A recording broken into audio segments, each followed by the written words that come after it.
Hey guys, Craig Zuckerman here with Lori Clark and zlinefitness. We want to show you two exercises today that go together.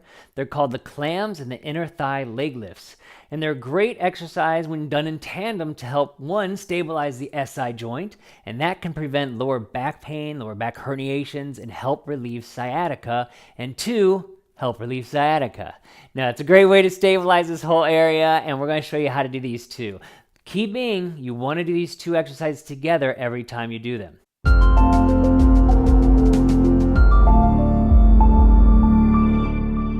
To start with, we're going to do the clams. You're laying on your side. Now, if you have a little collapsed area here, you may want to roll up a towel and put it under here so it can keep the hips lifted up properly so they are stacked on top and one hip isn't kind of falling forward like that. Exactly. I'd love it if you can do it through your abdominal activity, but hey, we all need a little help sometimes. The knees are bent, the heels are in line with the hip, in line with the shoulder, and in line with your head. Lori's laying on her arm, but you could always use a pillow under your head to help out so you're not compressing your shoulder, but she's doing just fine. So this is all in alignment. What you're going to do, keeping these heels connected, you're going to inhale to prepare. Exhale, pull the abs in and lift the leg. And then you inhale back down. You want to have this ab contraction the entire time because that's going to help you stabilize these hips. Otherwise, you may find yourself wobbling back and forth. Show them wrong. Yeah, this may start happening, and you don't want that happening because now we're working the lower back muscles. We're really not working the hip out. Lori likes to actually put her hand on her hip sometimes because then she can feel as she's rolling that hip back and forth. But if you need help and balance, you can put it right back in the front like she had it before.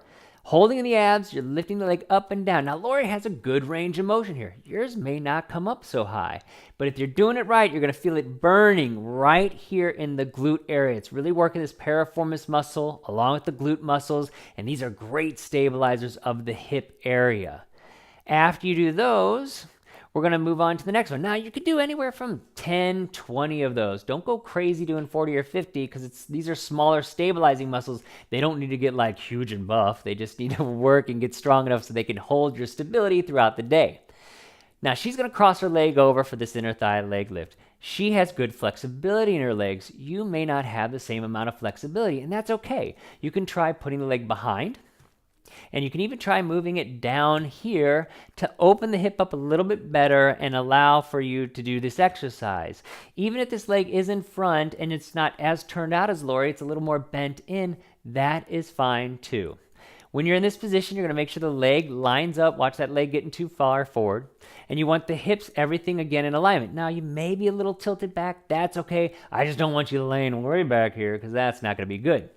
Staying in this position, again, a little lift here in the abdominal muscle. Keep this hip as stacked as possible. You're going to lift the leg and lower it.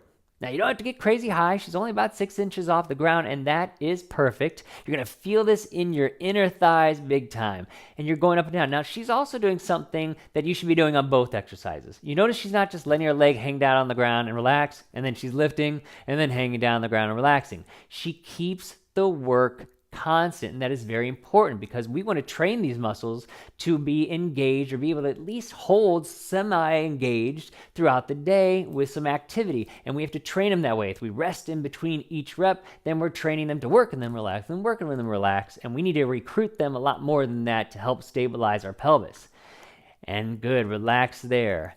Then you of course would flip over to the other side and do the exercises on the other side. So make sure you count it on each side so you don't do 15 on one side and then 25 on the other.